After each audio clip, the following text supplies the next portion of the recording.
வணக்கம். இது தமிழ் குரலின் சிறப்பு நேர்காணல். இன்றைக்கு நம்மோடு இணைந்திருக்கிறார் ஃபர்ஸ்ட் லைன் மீடியாவின் முதன்மை ஆசிரியர் மூத்த பத்திரிகையாளர் ஐயா முனைவர் உமாபதி அவர்கள். சார் வணக்கம். சார் வணக்கம். பிரதமர் மோடி அவர்களுக்கு அடுத்தடுத்து நெருக்கடி வருதாங்கிற கேள்வி இருக்குது. இப்போ யூஎஸில் விசா கொடுக்குற ப்ராசஸ் ஏற்கனவே பாலஸ்தீன் ஆதரவாளர்களுக்கெல்லாம் சிக்கல் இருந்தது. இப்போ அடுத்து பார்த்தா ஹிந்துத்துவா அது சார்ந்த ஆட்களுக்கு ஒரு சிக்கல். இந்த கிறிஸ்மஸ் விஷயம் உலகம் முழுக்க பெரிய அளவுக்கு வெடிக்குது, இந்தியர்களுக்கு எதிராக திரும்புது அப்படிங்கிற மாதிரியான விஷயத்தை ஃபர்ஸ்ட் லைனில் பிரேக் பண்ணியிருந்தீங்க. அது உள்ளபடியே தீவிரமடையதா சார்? ஆமாம், ஆக்சுவலாக வந்து இப்போ மார்க்கோ ரூபியோ பொறுத்த அளவுக்கு என்னென்னா ஏற்கனவே அதை டிஸ்கஸ் பண்ணது தான். ஏன்னா வந்து மிகப்பெரிய ஒரு நெருக்கடி உண்டாயிடுச்சு பாலஸ்தீன் விவகாரத்தில். அங்கே உள்ள ஸ்டூடெண்ட்ஸு அமெரிக்கன் ஸ்டூடெண்ட்ஸு, அது வந்து முஸ்லீம்ஸ் மட்டும் கிடையாது. பாலஸ்தீனத்திலேருந்து வந்தவர்களும், இங்கே குடிபெயர்ந்து வந்தவர்கள், இஸ்லாமிய நாடுகள்லேருந்து குடிபெயர்ந்து வந்தவர்களும் சேர்ந்து அமெரிக்க மாணவர்களோடு சேர்ந்து மிகப்பெரிய நெருக்கடியை ட்ரம்ப் கொடுத்தாங்க.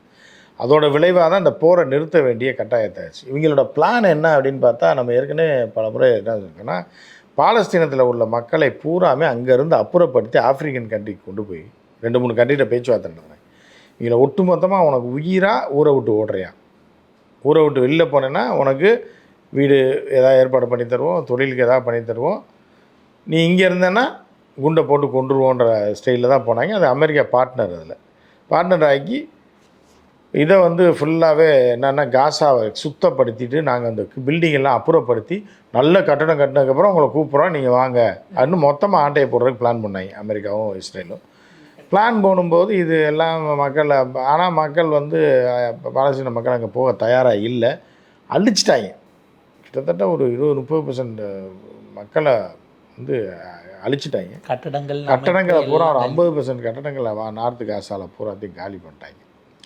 காலி பண்ணி இதை டெப்ரீஸை அகற்றணும், அந்த இது சிதிலங்களை அகற்றிட்டு நாங்கள் ஃப்ரெஷ்ஷாக எங்கள் செலவில் கட்டி உங்களை நல்லா வாழ வைக்கிறோம், ஒரு டூரிஸ்ட் ஸ்பாட்டாக ஆக்குறோன்னா யாரடா அப்படின்னா இவங்க மொத்தமாக அந்த பாலஸ்தீனத்தை ஆட்டையை போடணுன்னு தான் பிளான். அதை புகுந்து என்ன பண்ணிட்டாங்கன்னா, பாலஸ்தீன மக்கள் மட்டும் இல்லாமல் பாலஸ்தீன ஆதரவாளர்கள் அமெரிக்காவுக்கு பெரிய நெருக்கடி கொடுத்து, மக்கள் இறங்கியிருந்தால் பரவாயில்ல, ஸ்டூடெண்ட்ஸ் இறங்கிட்டாங்க, யங்ஸ்டர்ஸ் எதை வேணாலும் செய்வாங்க. அப்படி செய்யும்போது அமெரிக்காவுக்கும் ட்ரம்ப்புக்கும் பெரிய நெருக்கடி ஆச்சு. நீ இதை கை விடுறியா இல்லை வந்து இதுன்னா ட்ரம்ப்புக்கே தலைவலி ஆச்சு, அமெரிக்காவில் ரெஸ்ட்லெஸ் ஆகிப்போச்சு. இது வேறு ரூபத்தில் போகுன்றதுனால தான் டப்புன்னு டையை போட்டு சரி இப்போதைக்கு தள்ளி வைப்போம்னு சொல்லி இஸ்ரேல்கிட்ட பேசி நெதன்யாகுவை காப்பாற்றி, நெதன்யாகு ஆட்சியிலே இல்லை, இப்போ மெஜாரிட்டி கலைஞ்சி போச்சு. அவன் ஆட்சியை கலைஞ்சி போனாலும் அவன் உயிரோடு வச்சுக்கிட்டு ஆட்சியை தக்க வச்சுக்கிட்டு சத்தம் இல்லாமல் ஓட்டிகிட்டு இருக்காங்க. எதிர்கட்சிகள்கிட்டலாம் சமாதானம் பேசுகிறார் யார்? அமெரிக்கா. ஜுடிஷியரியில் சமாதானம் பேசுகிறாங்க, அவரை மன்னிச்சு விட்ருங்க, அவர் ஊழல் வழக்கில் இந்த நாட்டுக்காக அவர் எவ்வளோ பண்ணியிருக்காரு, நீங்கள் அவரை போய் ஊழல் வழக்கில் பண்ணுறீங்கன்னு சொல்லி ட்ரம்ப் சொல்கிறான். அப்போ எவ்வளோ பெரிய திருடங்க பாருங்க, எவ்வளோ பெரிய மொல்லமாரிகளாக இருப்பாங்க. அதில் என்ன பண்ணிட்டாங்கன்னா, அப்போ என்னடா இது, இந்த பிரச்சனை எப்போ வேணாலும் வரும், திருப்பி நம்ம அட்டாக் பண்ணோம்னா இஸ்ரேல் மேலே இந்த ஸ்டூடெண்ட்ஸ் திருப்பி எந்திரிச்சு வருவான்.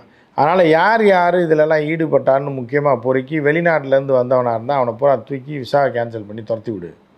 அப்போ தான் அடுத்து பண்ண மாட்டாங்கன்னு சொல்லி ஒரு பிளான் பண்ணி அதை இப்போ 2 மாதமாக அதை தான் பொறுக்கி எடுத்தான். எந்தெந்த ஸ்டூடெண்ட்டு அவன் இந்தியாவிலேருந்து வந்திருக்கானா, இந்தியாவிலேருந்து பாகிஸ்தான்லேருந்து வந்தவனா, சவுதியிலேருந்து வந்தான், கனடாவிலேருந்து வந்தான், எங்கேருந்து வந்தான், யாரெல்லாம் பண்ணால் இவெல்லாம் எப்போ துரத்தி விடலாம் அப்படின்னு பண்ணும்போது தான் ஆஸ்திரேலியாலேயும் நியூசிலாந்துலலாம் இந்தியன்ஸ்க்கு எதிராக, குறிப்பாக இந்துன்ற பேரில் சிந்து பாடக்கூடிய கிறுக்கைங்க இருக்காங்கல்ல, சைக்கோவிங்க, சம்பிகள், இந்த சங்கிகளுக்கு எதிராக பெரிய போராட்டம் ஆஸ்திரேலியாவில் வெடிச்சது. அதே மாதிரி அந்த நம்ம பாகிஸ்தான் பஞ்சாபிகளுக்கு எதிராக நியூசிலாந்தில் இப்படி போராட்டம் வெடித்து, இது எங்கள் மண், ஏன்னா மண்ணை காக்கக்கூடிய போராட்டன்றது இந்த நூற்றாண்டில் முதல் முறையாக எங்கே நடந்துச்சுன்னா இங்கிலாந்தில். அதுக்கு முன்னாடி ஊரில் இருந்து எல்லா மண்ணையும் போய் ஒரு காலத்தில் ஆட்டையை போட்டுட்டு ஏன் மண்ணை நான் காப்பாற்றுறேன், எவனே உள்ளே விட மாட்டேன்னா எவனடா ஏமாத்துறீங்க நீங்கள், ஏன்டா திட்டுப்பலையிலான்ற மாதிரி. ஆஸ்திரேலியாவே பிரிட்டிஷ்கார ஆட்டையை போட்ட ஊர். அதுக்கு பூர்வக்குடி பூராமே ஆதிவாசி மக்கள். அங்கே போய் பிரிட்டிஷ்கார ஆட்டையை போட்டு அது இப்போ ஆஸ்திரேலியாவை கையில் போட்டு அங்கே தான் வந்து இப்போ இங்கிலாந்து இளவரசி ராஜாலாம் வந்தால் பெரிய அளவில் போராட்டம் பண்ணுவாங்க.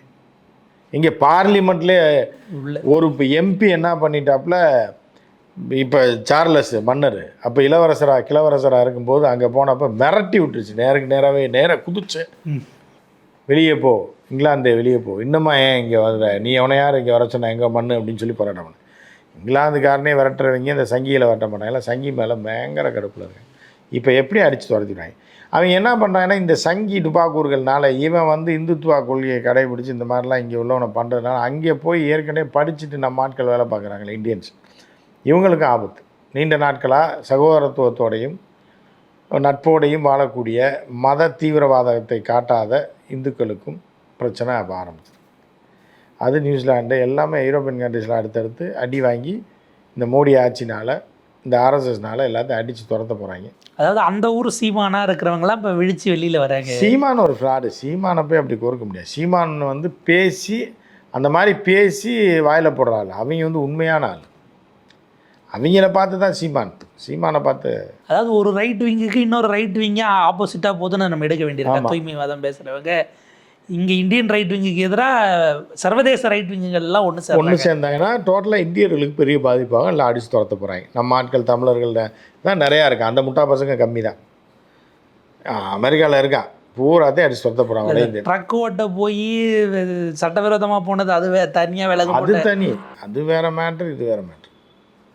இப்போ இங்கே இந்தியாவுக்குள்ளே இது அடுத்த கட்டமாக எப்படி போக வாய்ப்பு இருக்குது சார்? ஏன்னா இப்போ சுப்பிரமணிய சாமி ஜனவரி வந்துருச்சு, அவர் வேகமாக வெளியில் வர போகிறாருங்கிறாங்க. இது மோடி சுப்பிரமணிய சாமி எங்கேயும் அடைச்சி போட்டுருக்கா சொல்கிறாங்க, என்னன்னு தெரியல. இது மோடியை மீறி நடந்துச்சு, அவருக்கு தெரியாமலே இது இப்படி ஒரு வேலையை பார்த்துட்டாங்கன்னு ஒரு விஷயத்தையும் பேசுகிறாங்க. ஆமாம், அது ஆர்எஸ்எஸ் பார்த்தது தான். மோடி சர்வதேச அளவில் மோடி கெட்ட பேரை ஏற்படுத்தி, கெட்ட பேர்னா மோடி நல்லவர் கிடையாது, அது நமக்கு தெரியும். ஆனால் சர்வதேச அளவில் நல்லவர் நினச்சிடக்கூடாதுன்றதுக்காக அரசு செஞ்ச வேலையில் வாட்டி இப்போ ஜியை காலி பண்ணுறதுக்கு முடிவு பண்ணுறாங்க. இதுக்கு நடுவில் ட்ரம்ப் கவர்மெண்ட் மார்க்கோ ரூபியோ ஒருத்தரை பாராட்டி விருதெல்லாம் கொடுத்துருக்காங்க. என்னென்னா இந்தியா பாகிஸ்தான் சண்டையே இவர் தான் இது பேசி தீர்த்து வச்சார் அப்படின்னு ஒருத்தர் வாழ்த்தி. எது வேணாலும் காமெடி பீஸ், அவங்க எது வேணாலும் பண்ண. அவர் தான் ஃபோன் போட்டு கொடுத்தாரு மோடிக்கு ஹாட்லைனில். ஆமாம், அந்த நேரத்தில் இவர் தான் டீ எனக்கு வச்சு கொடுத்தாரு, டீ சுட வச்சு கொடுத்தாரு, அவருக்கு ஒரு விருது. அந்த மோடிகிட்ட நான் பேசி இது பண்ணும்போது இந்த ஆப்ரேட்டர் தான், டெலிஃபோன் ஆப்ரேட்டர் தான் லிங்க் போட்டு கொடுத்தாரு ஹாட்லைனில், அவருக்கு ஒரு விருது. இப்படி எதை வேணாலும் காமெடி பீஸ் தானே. அவங்க வந்து மோடியை காமெடி பீஸ் ஆகணும்னு பார்க்குறாங்க. இதில் யார் ரெண்டுமே காமெடி பீஸ் தான்றது நமக்கு ஏற்கனவே தெரிஞ்சது. சீனாவும் இப்போ வந்து கிளைம் பண்ணுது, நாங்கள் தான் சமாதானப்படுத்தி வச்சோம்.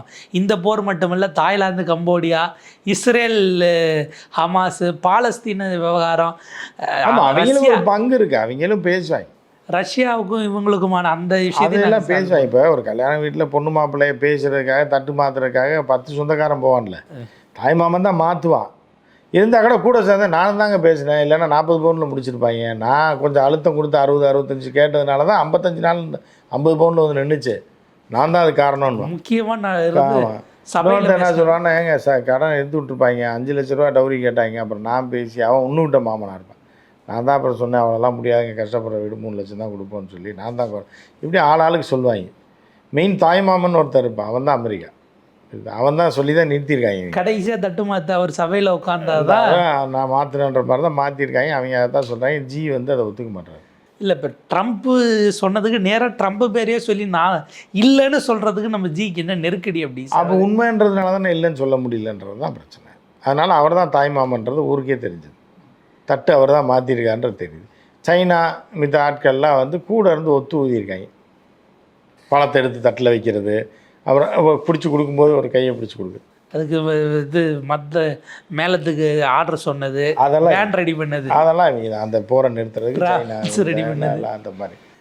இல்லை, இப்போ எதுவும் சைனாவில் அவங்களும் நோபல் பரிசுக்கு எதிர்பார்க்குறாங்களா? நம்ம எப்படி பார்க்கல. ட்ரம்ப் வந்து நோபல் பரிசுக்கு இருக்குன்னா இருந்தாப்புல. ஆனால் அவங்க வந்து சைனாக்காரன் வந்து நோபல் பரிசு எதிர்பார்க்கவே மாட்டான். சைனாக்காரனுக்கு ஒரு பாம்பு சூப்பு ஒரு கப்புலையும் நோபல் பரிசையும் இந்த பக்கம் வச்சிங்கன்னா பாம்பு சூப்பு தான் எடுப்பான். அவனுக்கு வந்து இது இப்போ மரியாதைக்கு நோபல் பரிசுலாம் அவங்க பரிசு இந்த ஜி மாதிரிக்கு இந்த பதக்கம் வாங்கினான்ற அந்த மாதிரி லூசுகள் கிடையாது. ஆனால் நம்ம ஜியை லூசுன்னு சொல்ல, அந்த மாதிரிலாம் அந்த லூசுத்தனமானதுக்கு அவங்க ஊருக்காரன்னு ஏமாற மாட்டான். நீ பதக்கம் வாங்கினா எனக்கு என்னன்னுவான். அவனுக்கு பாம்பு சூப்பா இல்லை இதா நோபலான்னா பாம்பு சூப்பு தான் மீன், புரியுதா? மிளகு போட்ட பாம்பு சூப்பு கொடுத்தீங்கன்னா அதை குடிச்சிட்டு இப்போ இதை தள்ளி விடுறாது, என்னடா இப்போ இடத்த அடைச்சிட்டு இருக்குன்றான். ஆனால் நோபல் பரிசு லூசி யாருன்னா ட்ரம்ப் தான். அதனால் சைனாக்காரங்க நோபல் பரிசுக்காக எதையுமே பண்ண மாட்டாங்க. கடைசியில் அவர் ஆறுதல் படுத்து ஏதோ ஃபுட்பாலில் பரிசு அந்த மாதிரி ஏதாவது யாருக்கு ட்ரம்ப்புக்கு கொடுப்பாங்க. ட்ரம்ப் நோபல் பரிசு மேலே ரொம்ப ஆசைப்பட்டாப்புல. இல்லை, இப்போ சைனாக்காரங்க இது எல்லாத்துக்கும் டூப்ளிகேட். அதுக்காக தான் என்ன பண்ணுவாங்கன்னா இங்கேயே பாத்திர கடையில் அடித்து கொண்டு போயிடுவாங்க. அடித்து அந்த ஒரு இதெல்லாம் வச்சு மெடல் அதெல்லாம் வச்சு ஜெய்சங்கர் ஆஃபீஸில் இருக்காங்க டெப்டி செக்ரட்டரிலாம். அதில் ஷீல்டு செய்கிறதுக்குன்னே ஒரு டிபார்ட்மெண்ட் இருக்காங்க. எந்த நாடுன்னு நீங்கள் அந்த ஃபோட்டோ மட்டும் அனுப்புங்கன்னு வாங்கி இங்கே டெல்லியிலே செஞ்சுடுவாங்க. செஞ்சு இவங்க ஏன்னா அவங்க கொடுக்க மறந்துட்டாங்கன்னா என்ன பண்ணுவீங்க, டெல்லியில் வச்சு 3 காப்பி கொண்டு போயிடுவாங்க. போய் அந்த நேரத்தில் கொடுத்துருவாங்க, இதுதானே அவங்க விருதுன்னொன்னே அவங்க ஷாக். இந்த மாதிரி நாங்களே செஞ்சதில் எங்கே செய்கிறீங்கன்னா டெல்லியில் பாத்திர கடையில் இருந்தாங்க. சரி இதே மாதிரி எங்களுக்கு செஞ்சு கொடுங்கன்ட்டு கொடுக்குற மாதிரி கொடுங்க அப்படின்னு ஒரு பதக்கம், ஒரு இது ஷீல்டு ஒன்று, வேற ஒன்று ஏதாவது பேரை போட்டு இன்னொன்று ஏதாவது ஒரு ரெடி பண்ணி அவர் கொடுத்து அட்டையை சுருட்டி இந்த இதில் கொடுக்குற மாதிரி கான்வெகேஷனில் கொடுக்குற மாதிரி கொடுத்து வாங்கிட்டு அதை விருதாக வாங்கிட்டு. உலகத்திலே அதிக விருது வாங்கினவர் செஞ்சு அவரே கொடுத்து அவரே வாங்கினவர் தான். ஏன்னா 30க்கும் மேற்பட்ட நாடுகள் பாராட்டி விருது கொடுத்துருக்கு, உயரிய விருதுன்னு. அதை வேற சங்கிகள் அவன் போகிற இடம் நான் முன்னாடியே சொல்லிடுவேன், விருது ரெடி பண்ணிட்டீங்கன்னா தான் வண்டி கிளம்புன்றாங்க. சரி வந்துதாங்க எல்லாம் ரெடிங்க, இல்லை நீங்கள் ரெடி பண்ணியே கொண்டு வந்துருங்க, நாங்கள் கொடுத்தோம். இல்லை எங்களுக்கு எதுக்கு நீங்கள் நீங்கன்னா நல்லா செய்வீங்க, உங்களுக்கு பிடிச்ச மாதிரி தங்கங்க வச்சு செஞ்சே கொண்டு வாங்க, நாங்கள் செலவு பண்ண முடியாது, கொண்டு வாங்க கொடுத்து வாங்கிக்கோங்க அப்படின்னு கொடுத்தோம். ஒலிம்பிக்கில் தங்கப்பதக்கம் போடுற மாதிரி அவங்க மாட்டி விட்டுட்டு உடனே ஒரு இத்தனை விருது வாங்கியிருக்காரு 30 நாட்டில் அப்படின்னு. இப்போ இது நிறைவாக நம்ம பார்க்க வேண்டியது ஆர்எஸ்எஸ்னுடைய இப்போதைய திட்டம். ஆர்எஸ்எஸ் என்னென்னமோ பண்ணி பார்த்துங்க.